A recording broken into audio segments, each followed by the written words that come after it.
This is From Destruction to Dignity with Janice Pons. Each week, Janice shares her wisdom to enlighten, educate, and advance the culture in America today. Janice Pons is a mother, author, and free thinker, and your host for our podcast this evening. Now let's join your host, Janice Pons. Greetings, greetings, greetings. Come on in. Welcome, welcome, welcome. My name is Janice Pons. I am the host on this podcast, From Destruction to Dignity, Clinical Perspective, Spiritual Truths. Listen, you know me. We're on this journey and we're going to continue it, where we are exploring, learning about our country, how it's supposed to work. We're praying for the 265,900,000 working Americans that were living paycheck to paycheck, barely making ends meet. 79% of us said the country was going in the wrong direction last year. We're going in a totally different direction. We had our election. We spoke loud and clear, and it's a lot of dynamics that have been going on. We have a leadership. We have a GOP trifecta. We have a lot of resistance. We have a lot of harmony. And tonight, we are going to look at some things as it relates to our country as we move forward, that we're going to analyze two different scopes, two different angles about the same thing regarding matters of celebration. We're in it's July already, and the 4th of July is a time of celebration. So tonight, we're going to challenge each other to hear each other out. One thing that I'm learning is that sometimes people just want to be heard, because we have a lot of different angles and views in our nation, and sometimes I just know that someone wants to be heard. I never will forget, and I've mentioned this on this podcast before. This is From Destruction to Dignity, Clinical Perspectives, Spiritual Truths. Those clinical perspectives are considerations of strategies, skills, and tools that we can think about, that we can consider as a nation, that will help us to think in structured ways, particularly as it relates to our posterity, because we have posterity in our nation. They are all over the place. We see it all over social media. We see it on the news. We see it everywhere. It's going on in families. But God has a wonderful plan for our nation, and I know it. I've been in the midst of it, and I know what I'm talking about. I don't know everything, but that I know, and I know what He's called me to. So what I've learned is that people sometimes just want to be heard. I've talked about how I was doing. Everybody knows I'm a licensed clinician, but on here I'm an American. I've done a lot of different things clinically, run programs, set up programs, substance abuse treatment programs, mental health treatment programs, where 87% of the people were clean and sober and gainfully employed 6 months later when they did what I said do for 30 days. God told me what to do. He said, this is how you set it up. So there's some things that I have figured out. I don't know everything, but what I know, and I count it an honor and a privilege to be able to help people that are helpless, addicted, degraded, shamed, traumatized, and they learn that they can do something different. They learn they can do something different, guys. And our country is all over the place in a lot of different ways, but God has a better way. So I remember, we're talking about sometimes people just need to be heard. There was this gentleman, I was doing a therapeutic group, and man, this was a hospital setting for people that were dealing with crisis stabilization. So they might be dealing with suicidal ideations, homicidal ideations, psychosis, all kinds of very intense presentations that they needed to be hospitalized. This man went off. All of a sudden, he got up in the group that I was doing, and he had a chair, and he started cussing, saying all kind of things, dropping the F-bomb and all this, that, and the other, and he was going to throw a chair through the window. He was going to throw a chair through the window. And I told the mental health tech, she was like, Miss Janice, I said, get everybody out the room. Get them out the room now. Get them out the room now. And I said to this man, I said, let me tell you something. I said, sir, look at me in the eyes. Look at me in the eyes. And he was just like, he was just gone. And I said, sir, look at me in the eyes. Look at me in the eyes. You know, the Bible says that the eyes are the window to the soul. I said, look at me in my eyes. And I said to him, tell me, what do you need right now? He looked at me and you said, listen, there are millions of people that no one has asked them, what do you need right now? I said that to him, and he looked at me and said, what do you mean? I said, what I said, sir. And I had a cadence, and I had a calming effect on him. You learn how to do certain things along the way, especially when you've been in behavioral health for 45 years. And I said, what do you need right now? And he said, I need somebody to drop the F-bomb, to effing listen to me. I need somebody to listen to me. And he was like enraged. I took a chair, pulled it up right in front of him, sat it down. I said, I'm here. You need somebody to listen to you? I'm here. And he just looked at me like I had lost my mind. I said, I need you to do something. I need you to put that chair down. You said that you need somebody to listen to you, and I am here, and you have my undivided attention. Let me tell you, that man put that chair down, and I engaged him in a line of questioning, and within less than 2 minutes, he was weeping and crying. I knew I had him in a good spot. Long story short, within 15 to 20 minutes, we had formulated a treatment plan centered around anger management. Because, see, I knew that anger was not his primary emotion. What was under all of that hardness was a man who was broken, wounded, and traumatized. And no one had really ever asked him what he needed.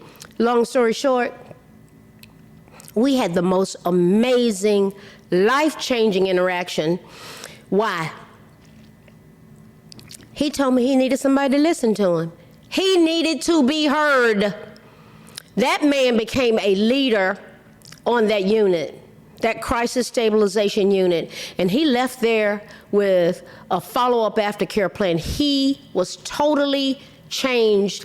I've seen those types of scenarios over and over again. Sometimes we just need to be heard. People need to be heard. So he acted like he had lost his mind, but I listened. He just needed to be heard. And if you're dealing with people that are in a major crisis, sometimes they need a therapeutic intervention. You can go to JanicePons.com. I've already laid it out over there. You go to the resource page, you can find a therapist, and the therapeutic process has totally turned people around. Stop being these Christians that tell people that they don't need therapy. That's dangerous, and you're setting yourself up for liability. I've addressed that a couple of times in the last 2 or 3 months because I've seen some reckless things happen. Support systems are good. Prayer is wonderful. We pray first. But sometimes people need intervention. They need intervention. That man did. He was way out there. But boy, God met him right where he was. But my whole point in sharing this is that man needed to be heard. Oh, yeah, he needed to be heard. And I gave him my undivided attention. His life was totally turned around. Sometimes we just need to listen. We know that. And now I'm going to frame some things here, so stick with me. We have the celebration in July of Independence Day. Yet, we're talking about needing to be heard, okay? There are many voices that argue about how they don't want to celebrate Independence Day. Some are saying they refuse to celebrate it and even believe that it should be replaced with something else. This was a conversation that's being held in our nation. It needs to be replaced with Juneteenth. Now, don't turn me off. Right there, I know people will there she go with that. Now, stick with me. I'm going somewhere. We're going somewhere, and it's expecting us when we get there. Listen, people, I found out in some interactions that I had that people need to be heard. So, what I just said about replacing the 4th of July Independence Day with Juneteenth, That's truly the mindset of some of our fellow Americans, some of our citizens in our nation. So let's consider a time of celebration in terms of what? What are we celebrating? What are we celebrating in June? What are we celebrating in July? Now, what we're going to do, I want you to engage with me for a moment. Let's examine both sides for purposes of one thing: growth. Growth. Now, what a thought-provoking dynamic that this creates, which ties in with our clinical perspective. Our clinical perspective is acknowledgement. Acknowledgement. Yes, acknowledgement. It's just that simple. Acknowledgement. Now, we're going somewhere. It's expecting us when we get there. Let's go together. The 4th of July, also known as Independence Day, is celebrated to commemorate the adoption of the Declaration of Independence on July 4th, 1776, which marked the separation of the 13 American colonies from British rule. Those colonies were New Jersey, Maryland, Virginia, Massachusetts, Rhode Island, Connecticut, New York, Pennsylvania, North Carolina, Georgia, Delaware, South Carolina, and New Hampshire. It is a day of national pride, often celebrated with fireworks, parades, and various festivities across the United States. The 4th of July, also known as Independence Day, has been a federal holiday, but the tradition of Independence Day celebrations goes back to the 18th century and the American Revolution. Now, stick with me now. I'm gonna challenge us to look at some things. We're gonna grow. I want us to grow. We gotta talk. People need to be heard. And I heard someone out, they heard me out, and I'm gonna share those perspectives with you, and I'm gonna tell you where we went with it. On July 2nd, 1776, the Continental Congress voted in favor of independence, and 2 days later, delegates from the 13 colonies adopted the Declaration of Independence, a historic document drafted by Thomas Jefferson. From 1776 to the present day, July 4th has been celebrated as the birth of American independence, with festivities ranging from fireworks, parades, concerts, barbecues, family gatherings, celebration. Now, here's the question. If we were celebrating Independence Day, was everyone independent? Was everyone free? Stop a moment. Think about it. Now, this was that other angle. Someone was coming at me, and I just said, okay, let me hear them out with much respect. And this person was younger than me. We go back and forth, back and forth. Sometimes we just need to hear each other out. Because let me tell you what, I'm partnering with this person, and we're doing some things. Okay, so they said, look, was everyone independent? I said, what do you mean? That's a real question that provokes a lot of thought. Think about it. People can say over and over again that this was the day that our nation gained its independence. Was that the truth for all people in America? Now, we have to lay out some facts and dynamics to provoke thought, bring awareness, and point us in unity towards intervention. That's what I do. This whole podcast is about, from destruction. We got a lot of destructive stuff going on, to dignity. We want to get there. We can get there. We've had battles to get there, but we've been there as a nation. From destruction to dignity, clinical perspectives, strategy, skills, and tools. That's all. A way of thinking, structured ways of thinking and doing things, considerations. From destruction to dignity, clinical perspective, spiritual truths. I'm going to always include God in it, because what would we be without him? Now, some people who some would consider as radicals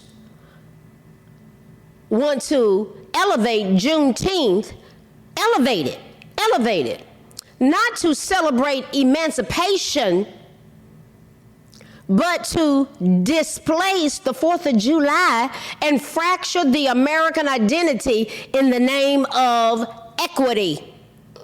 equity. There's a thrust to promote and elevate Juneteenth's importance in the American consciousness. It just is, whether we like it or not. It always comes up every year. Every year, the 4th of July, it always comes up. The question is this: is this steeped in is it steeped in progressive virtue signaling, where gaslighting the public into believing Juneteenth deserves equal or even greater recognition than the 4th of July? The question is, does it deserve greater recognition? Stick with me. Don't disconnect from me. We're going somewhere. This was a very intense interaction that I had, but boy, we walked away. It was powerful. The truth of the matter is that Juneteenth does not mark the beginning of slavery nor its end. As is the case with so many things in our nation, many believe that activists have hijacked the holiday. Many want to totally dispel Independence Day. Oh yeah.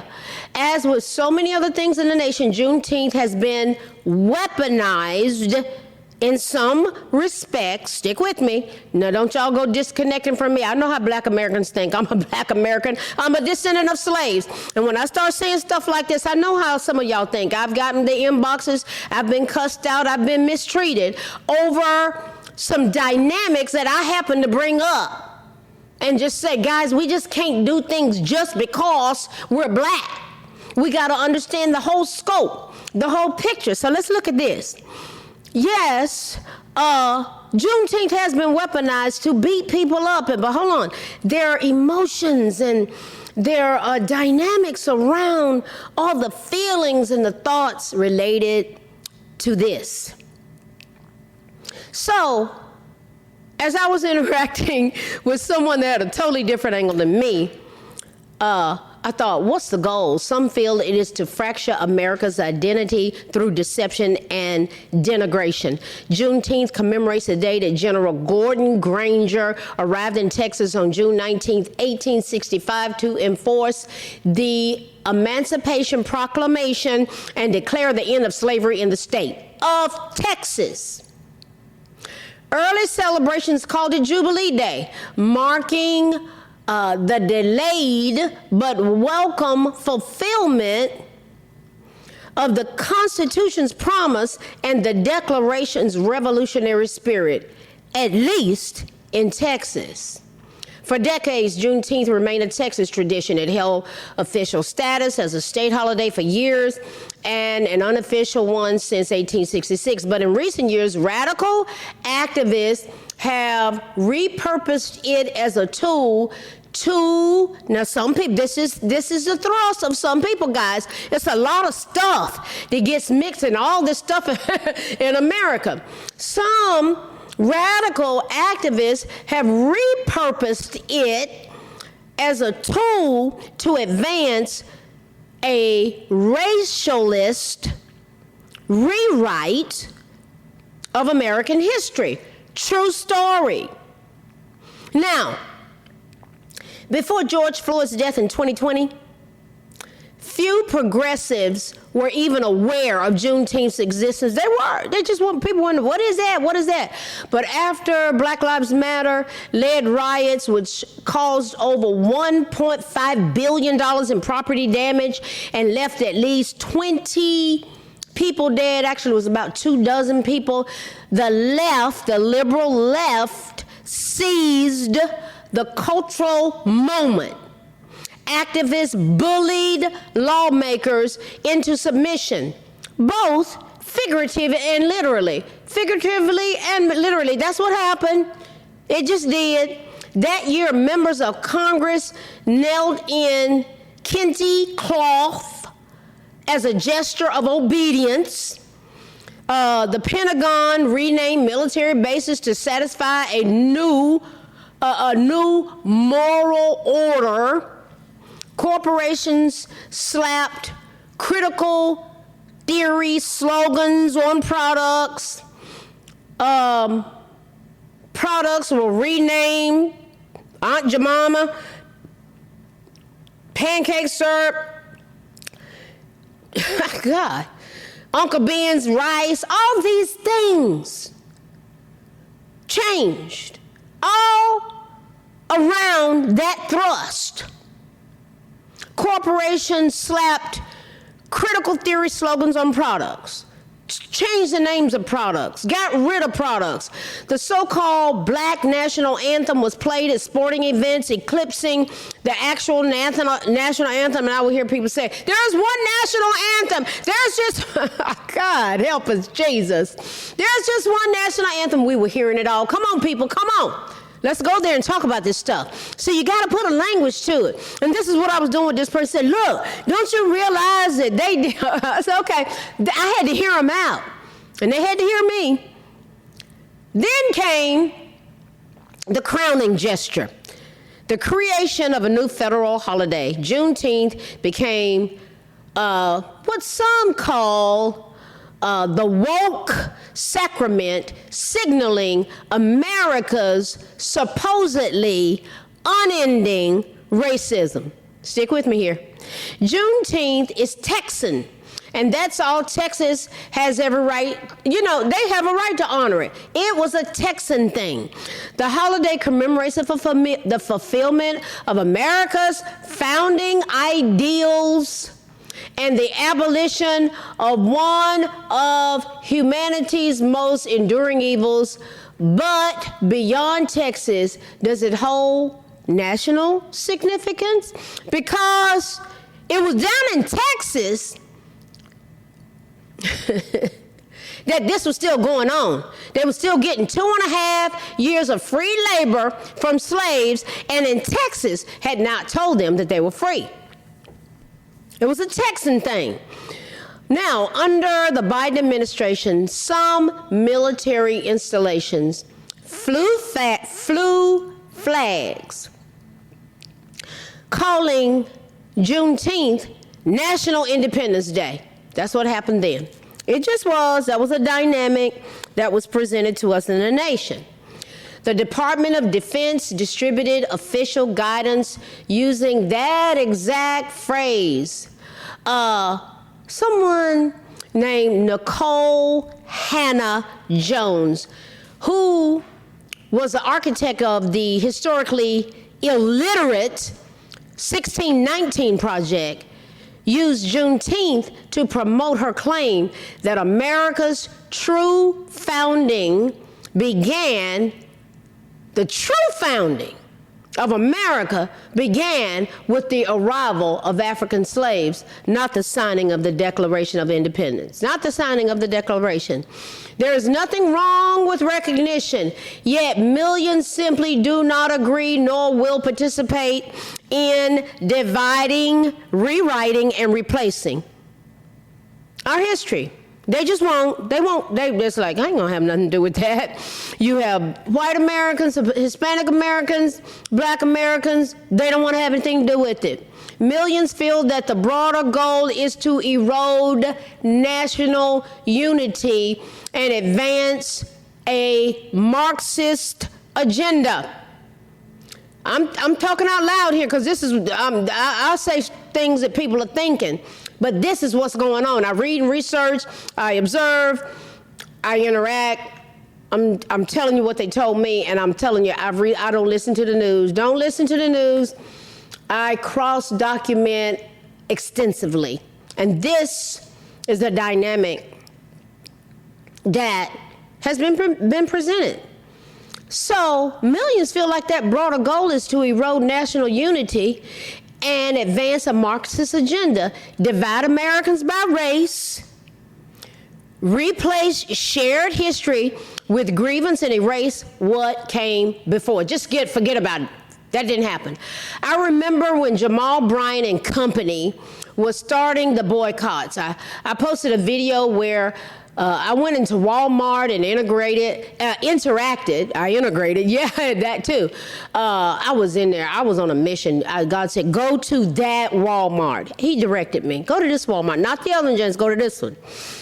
I interacted. I ran into a young Black man who was shopping in spite of directives that Jamal Bryant and many quote-unquote Black pastors had given the directive to Black Americans to not shop on a given day. Well, I didn't agree with what they were saying. And I was like, I'm going to go. And God led me. He said, I want you to go in here. You're going to run into some people, and I want you to pay for their merchandise. Okay? He said, and you go to this Walmart, not to the one you thought you were going to go to. All right? I'm really into being obedient when I get these promptings. So I felt prompted, ran into this young man. How you doing, sir? Oh, hey, ma'am, how are you? Nice, mannerly young man. Bottom line, he had a vision board. He had a journal. He said, I'm going to get back to I said, those are nice things you got there. It was a vision board where he would write his goals on, make journal entries about his emotions, write down goals. It was, my clinical mind was just spinning like, wow, this is good stuff. I just encouraged him. And I asked him if he said, yeah, they telling us we shouldn't shop, but I'm out here. And I said, me too. So we had much in common. So I asked him if he would allow me to video our interaction. If he didn't want me to, I honored that. But I said, just a couple of minutes of just us being Americans and loving each other and supporting each other. He said, absolutely. He said, put it on social media, and I did. And I was putting it on social media for the thousands of followers that I have, and for my Facebook family and friends, to encourage us to be sensitive to help others out.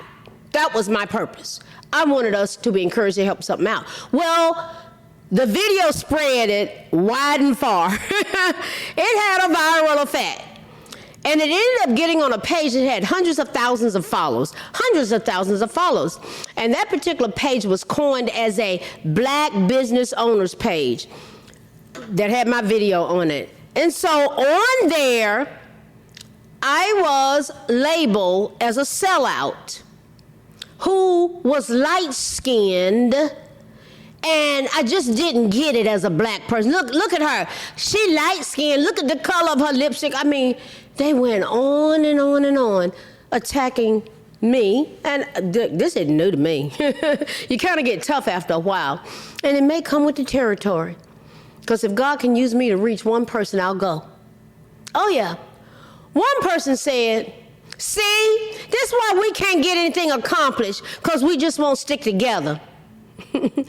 They will focus on the color of my skin and my makeup, and this proved my point beyond all reasonable doubt as to why I refuse to participate in what God has told me is a Black collective pathology, which translates into the idolatry of race. I see it all the time, and they just played it right out. I said, there we go. There we go. It's all about skin. And why can't we stick together? And she over there buying something for him.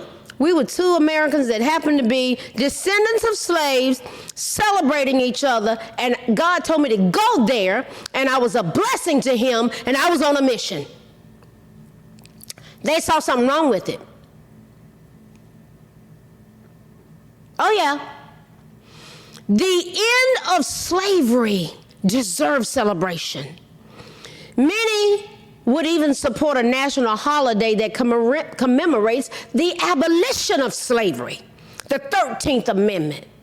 But what many refuse to participate is we're not going to participate in a Black collective pathology where I'm supposed to do something and we're supposed to do something just because we're Black and descendants of slaves, just because of that. I celebrate. I'm so thrilled of my heritage. But you're going to tell me I can't buy anything. And then the focus becomes on the color of my skin. I've been bullied, pushed in the lockers, all the whole 9 yards, Lord God. It was rough, but I learned to get tough. Had to get tough. And see, it's still going on. And I know people, I love them dearly, but they're still stuck in the 60s. Juneteenth does not represent America's independence. So when people say, we're going to turn the 4th of July, Juneteenth is the 4th of July. That's the day of independence. Juneteenth does not represent America's independence. It doesn't even represent the independence of slaves per se. That was a Texan thing, technically. Too many Americans gave their lives to preserve our constitutional republic, and the revolutionary idea that all men are created equal and endowed by God with unalienable rights. That's what it's about. Independence Day remains the foundation of this nation. Yeah, I have this presidential seal here to pray for the president. We've had 47 presidents, and all of them had a different bent. But I'm going to tell you what, I haven't seen one like I see this 45th and 47th one who is fighting for America. Yeah, the way he is. Independence Day remains the foundation of this nation. It paved the way for emancipation. Was racism in this nation? Absolutely yes. Was it from the pit of hell? Absolutely yes. We had slavery, sharecropping, Jim Crow. I went through it myself. We saw the defeat of fascism, the collapse of communism, and the rise of the most prosperous country in world history. That's what's going on in America. And with our imperfect selves, we still got a long ways to go. The radical left constantly looks for a cultural wedge, though. Always looking for a wedge. And right now, they want to drive it like this, even this Carmela Anthony, this whole Texas thing. You know, Black Lives came out and said, well, if oh gosh, y'all read it. You know, this, if the white boy had done it, they wouldn't be saying, this is all, they want to make it all about race. They want to make it all about race. That he got indicted, the Carmela Anthony got indicted because he was a young black man. He got indicted because of evidence, a grand jury. They don't indict you unless you got evidence. And he was out of control with his emotions and he acted them out. And senselessly, a fine young man lost his life. Oh yeah, so millions of us refuse to bow at the altar of wokeness and pretend not to notice. And if we object, they call it, we're pro-slavery. Yeah, they call us pro-slavery. We're for slavery. Are you kidding me? I'm a descendant of slaves. We refuse to bow to a movement that seeks to destroy everything good and true about this country. There are good and true things about America. Yes, there are some bad things. There were bad things, atrocious things, and there are good things. There's still bad things, and we come together. And what I found out was hearing each other. But there's a lot that's good and a lot that's right, and the stakes are too high, and the truth is too important to surrender. Now, here's another perspective that millions have in our nation. Juneteenth really doesn't excite me at all. Not one bit, not really. Me personally, I celebrate history, but to be enthralled in it to the point that I will bash people that are not black and demand that Juneteenth replace the 4th of July, that doesn't excite me at all. Not at all. But there are those that are bent on doing that. So what are we celebrating? It provokes me into deep thought. The true history related to this holiday often is not told. Facts are omitted in our nation's history. When I was married and the man that I married to was alive, he literally demanded I come out of the library many times because I spent about 4 years researching and studying original documents about the history of everything related to slavery and this nation. And I just had to understand when I found out that my great-grandmother was born a slave in Virginia. I didn't even find it out till I was in my 20s. And we just didn't talk about things. You need to talk about these things and pass on the history. Every free moment found me engrossed with researching and reading original documents. I didn't want to know someone's opinion. I wanted to consume original documents for myself. I literally had to know, and my life was literally changed. Yes, it was. Political agendas have mastered keeping history that's accurately told from us. I went into these archives and saw things all the way back to the 16, 17, 1800s, saw pictures of hundreds of black men during Reconstruction that were congressmen on Capitol Hill. Hundreds! Why had I not heard about them? Why? Why is that hidden from us? Our entire nation has been fed repeated lies with a focus as a specific target on deceiving black Americans. It's easy to prove. Y'all know it is. Our history books are full of lies. The full truth has been purposefully kept from us. There have been relentless efforts to twist history. Why? Why would they lie?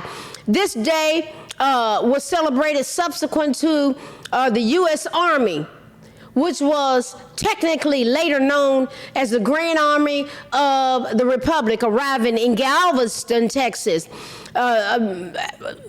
Major Gordon Granger, he arrived to enforce the end of slavery, the emancipation that happened in 1863. They found out in 1865. At that time, slaves in Texas were advised that the Civil War is over, baby. It's over! And all slaves were set free. But what continued to happen? If we were free, if my great-grandmother was free, and we were free, why did I end up going through Jim Crow? Why did my daddy go through being a sharecropper and had to quit school in the 6th grade? If we were free. Set free from what? The Confederate States of America? Essentially, the slaves in Texas had not been informed that they'd been emancipated in 1863. What's the translation? Slaves in Texas were providing 2.5 extra years of free forced labor, all perpetrated by the Democratic Party. That's just the truth. The Republicans, which were the Union, the military made their way to Texas to inform the slaves of the freedom that had been secured for them in the previous 2.5 years. That's history that's accurately told. Oh yeah, that's history that's accurately told. So, it's so important to know history that's accurately told, because the Confederate States of America was comprised of the Democratic Party. That's just the truth. Let's fast forward to today. The Democratic Party is relentless in their efforts to hide their true history. The brainwashing efforts of their political agenda focuses on getting people to believe that they are the ones who created Juneteenth. No, they didn't. They did not create it. What did they create from a historical perspective? Listen. What they created leading up into now, the history of the Democratic Party is historically been evil, racist, and in actuality, they are the ones who created the Confederate States of America. They attacked the United States of America. They attacked the Union.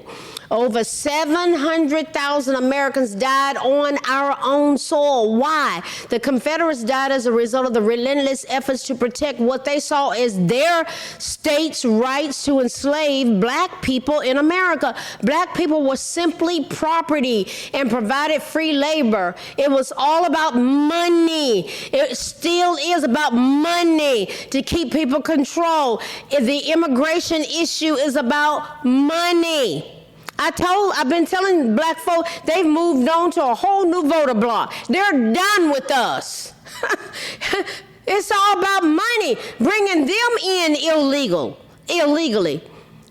and driving money towards them for what? Control and power.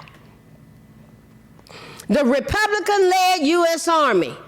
And they were doing all that while 265,900,000 working Americans were living paycheck to paycheck, barely making ends meet last year. That's why Donald Trump won the election.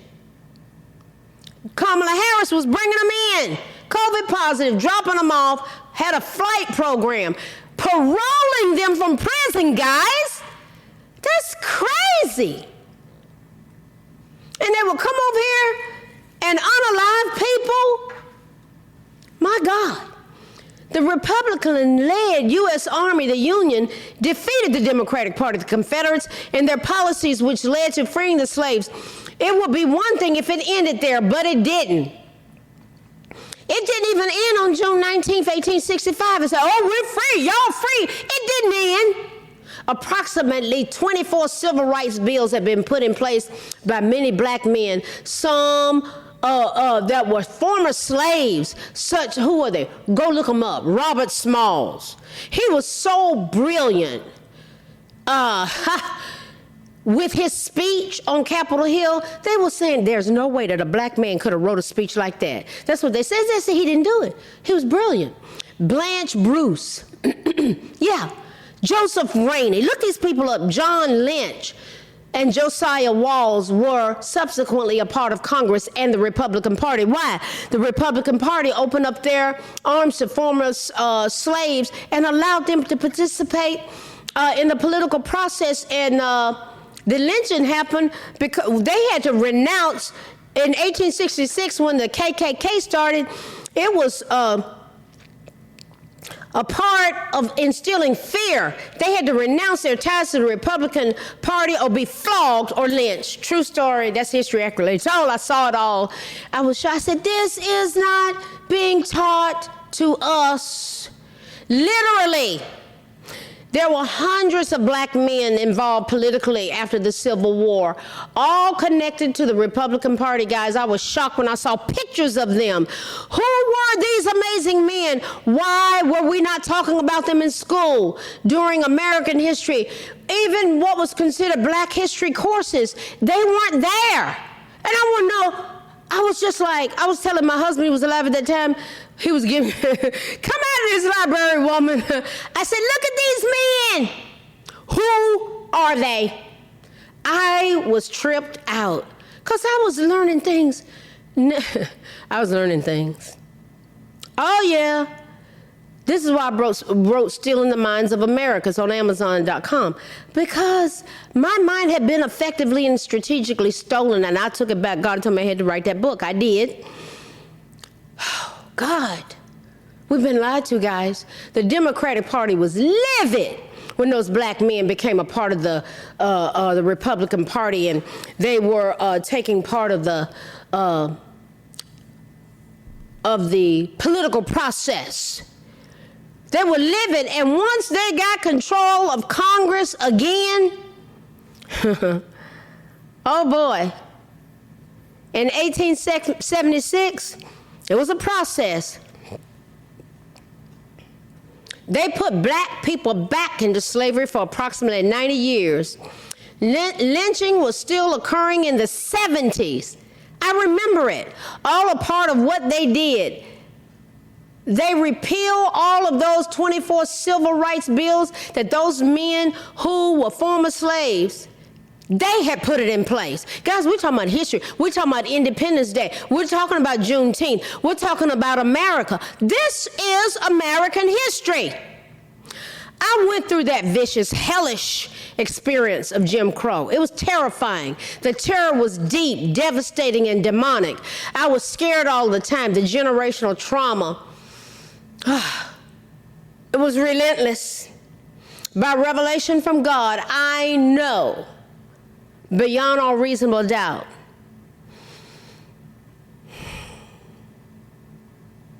that it contributed to the deaths of my daddy and my 4 brothers. This is a little longer than normal, but I'm going to finish this. I heard them verbalize their thoughts, and I saw how they tried to cope. It was difficult. It was deep. Oh yeah, they never acquired the strategy, skills, and tools to be able to process the discrimination and the trauma. Daddy was frequently in an emotional tailspin as a result of mistreatment, abuse, and discrimination. They were terrified, they were ravaged. I'm so grateful for the path that God led me on to heal and to recover. The therapeutic process was a part of it. What did Juneteenth mean during that time? You hear me? Say, well, Juneteenth, we were free. What did it mean during that time? I really want to know the answer to that question. What did it mean during the 90 additional years perpetrated by the Democratic Party with their political agendas and policies? What does Juneteenth mean now, when our taxpayer dollars were paying for all of those illegal immigrants while we were suffering and we were losing houses, our houses? Couldn't even pay for things for our children. What does Juneteenth mean now? By and large, their pattern has been to throw Black Americans a bone. It's easy to prove.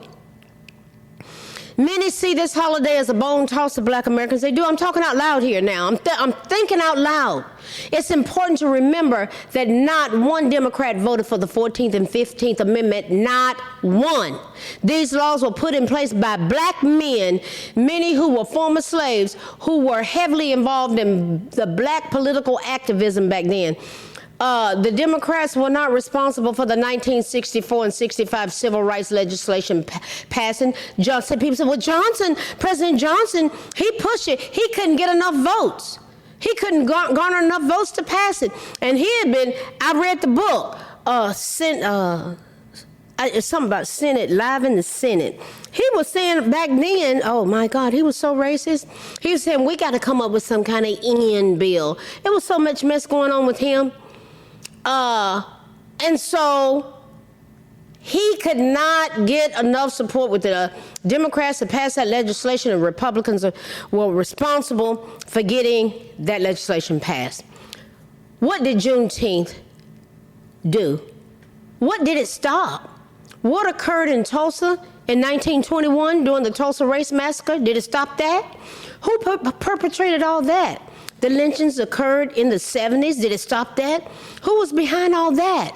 What political agenda burned Black business to the ground in 2020?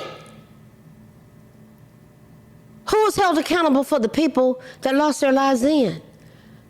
Based upon my understanding of the 24, 25 people that lost their lives, 2 cases involved someone getting indicted. Oh yeah, if we are free, why did Democratic Congresswoman Maxine Waters say that Republicans and conservatives who supported President Trump during his first term need to be kept away from gas stations, department stores, and restaurants in 2018 based upon who they supported politically?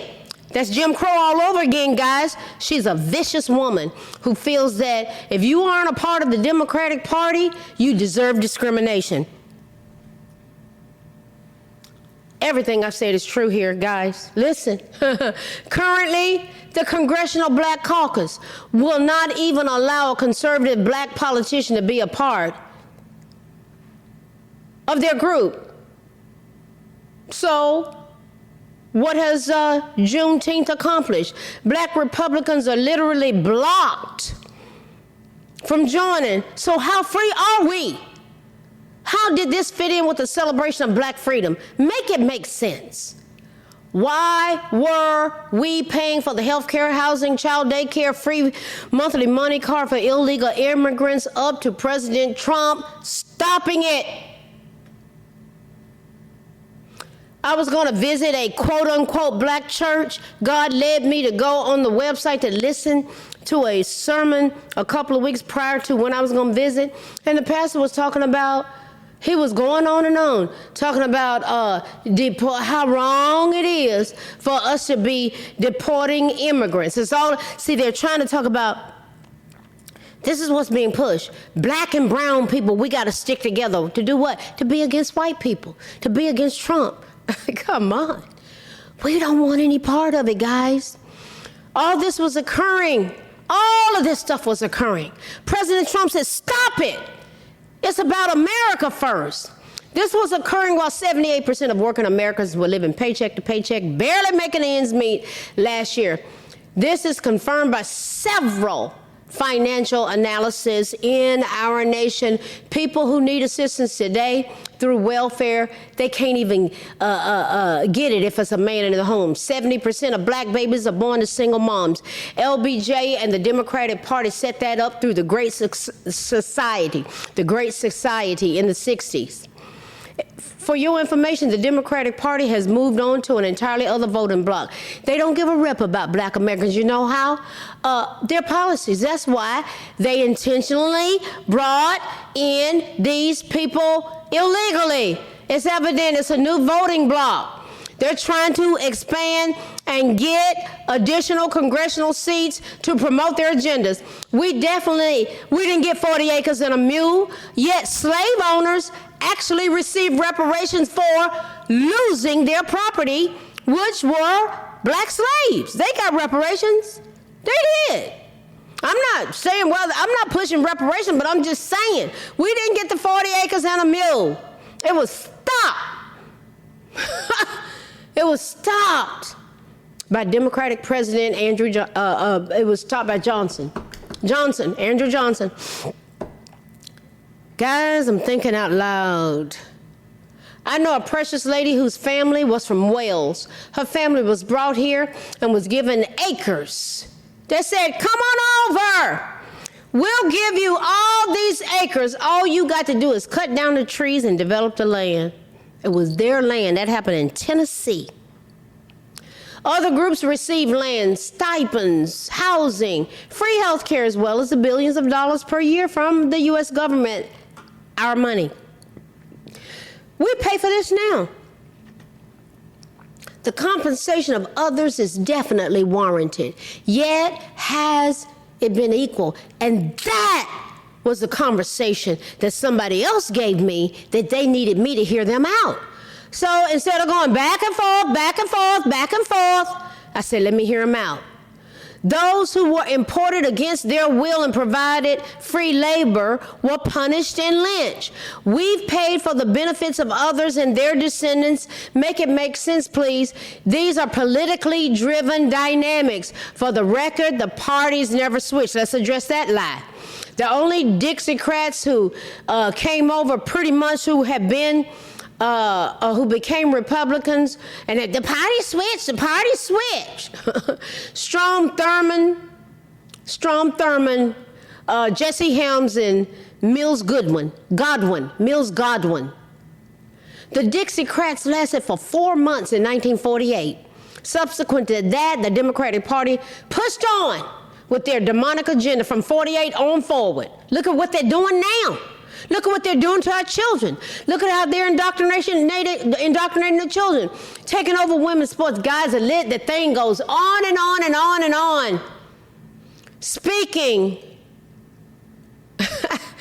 of, the agendas, listen, a lot of them are just downright demonic.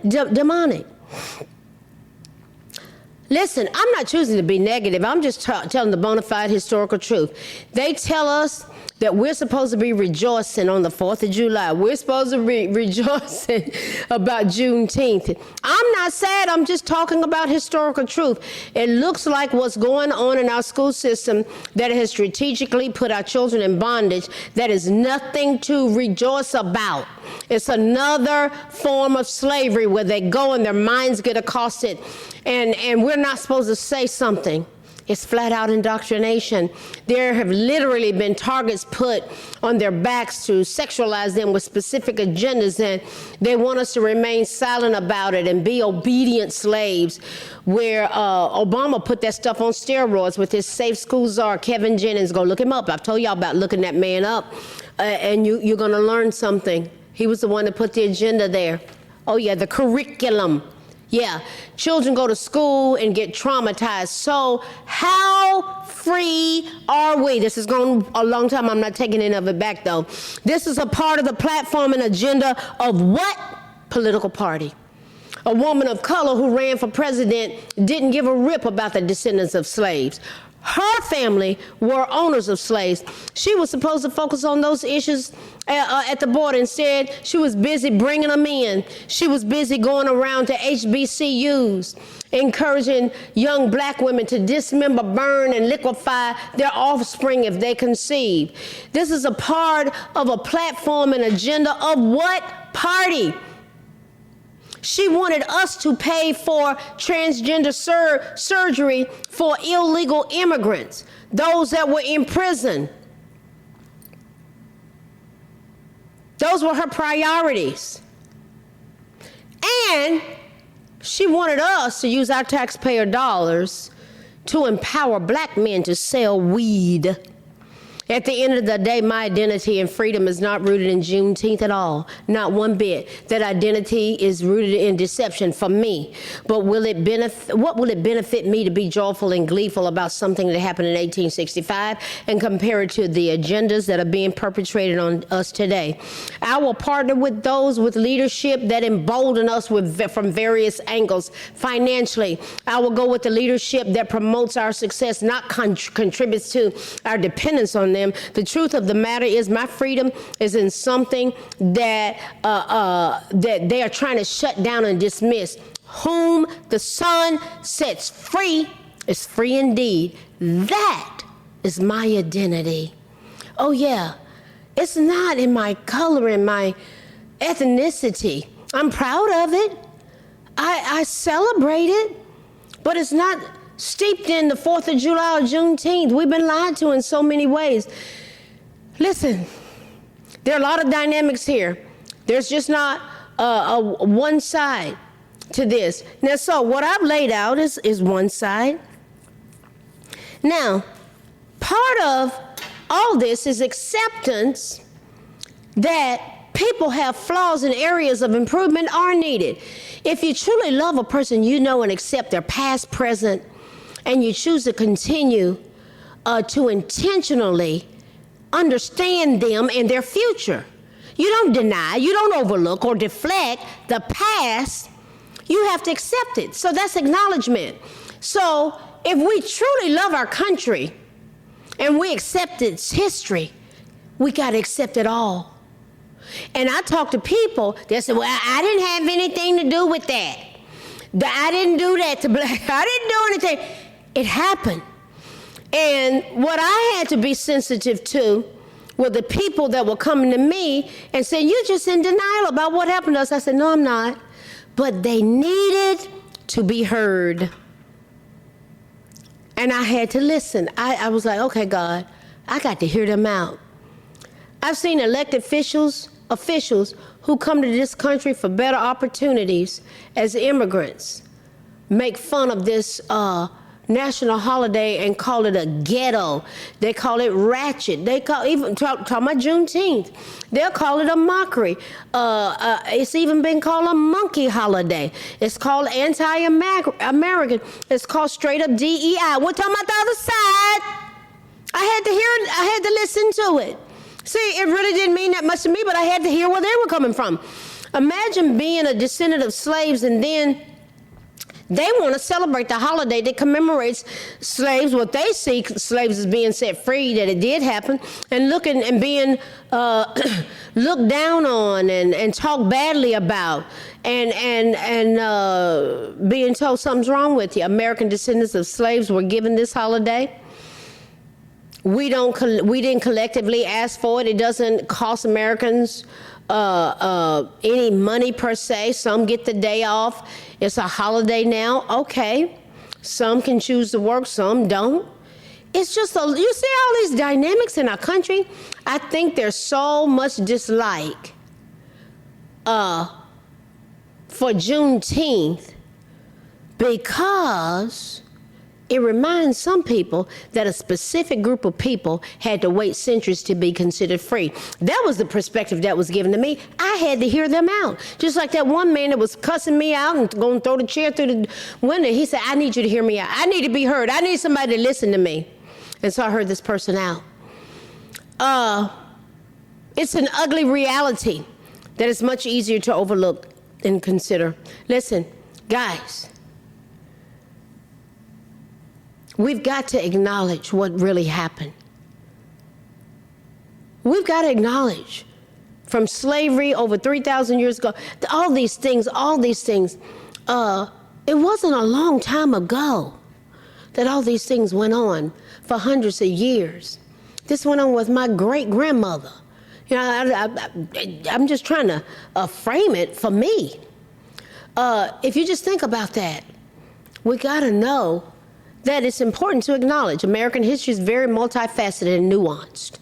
There are different groups. We're talking about a group of people who built dozens and dozens of communities, and what happened?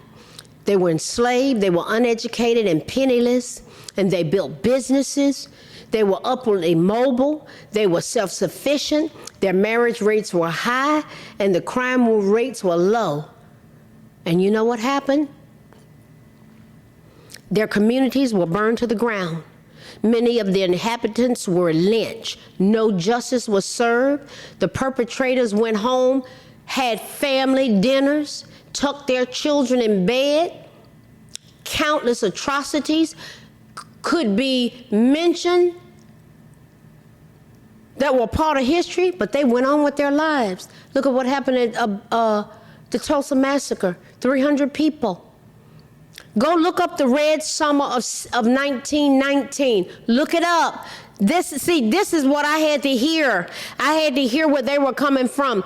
The Red Summer of 1919. That's very odd treatment for black people doing what they're supposed to be doing. They were doing what they were supposed to be doing, but they had people to come in to their communities and do that. Whew. We got a lot going on. We got a lot going on. Listen, I'm telling you what, I love this country. I love my fellow Americans. But part of what we need to be challenged to do is to accept things. Acceptance. Not use it as a weapon against each other. These things can be a teacher. But I'm telling you what, there's a place for acknowledgement. And I'm just going to briefly address acknowledgement.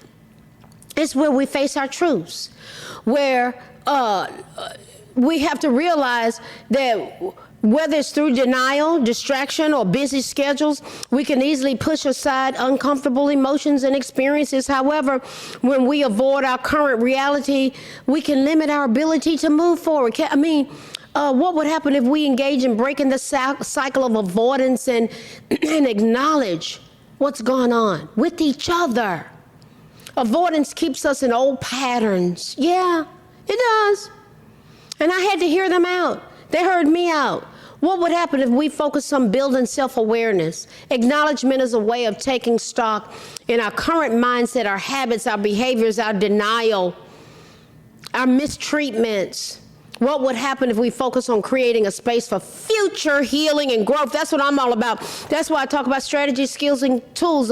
It's a way of thinking, acknowledging the present, acknowledging the past, and looking at how we can move forward. Acknowledgement is not about staying in the past. It's about understanding. What would happen if we started navigating discomfort on the path to growth? Listen.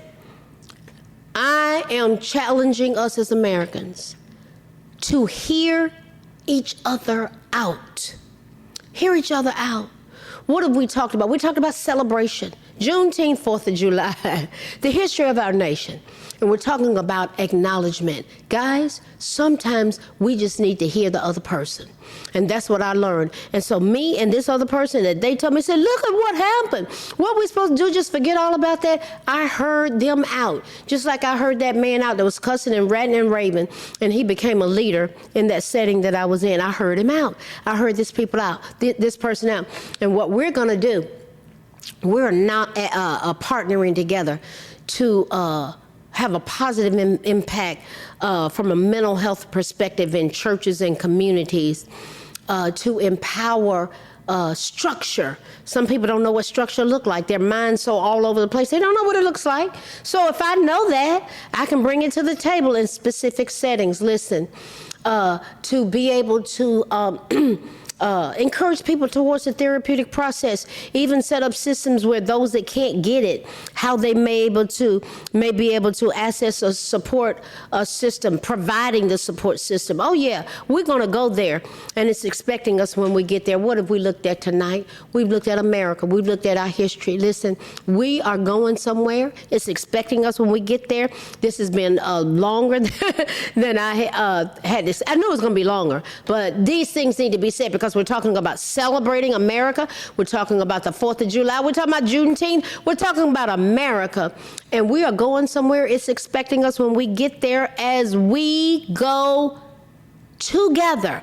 All of this stuff, this history, that was destructive, but we are in a place to take us to an entirely other level of dignity. That's what Janice Pons is about. That's what this podcast is about. Keep coming back. Thank you so much for joining in. I give a shout out again to Singapore, Finland, Australia, Africa, Egypt, the Constitutional Republic of the United States of America, as we go together, yes, us, from destruction to dignity, clinical perspectives, spiritual truths. I'll see you next week. Good night. Thanks for listening to this week's episode of From Destruction to Dignity with Janice Pons. Janice's mission is to provoke thought, bring awareness, and point people towards intervention when needed. As a reminder, this show is not therapy, but for educational purposes only. For more information, check out JanicePons.com or follow her on social media. We are one power, strength is ours, liberty, been set free, education, affirmation, dedication, information, revelation.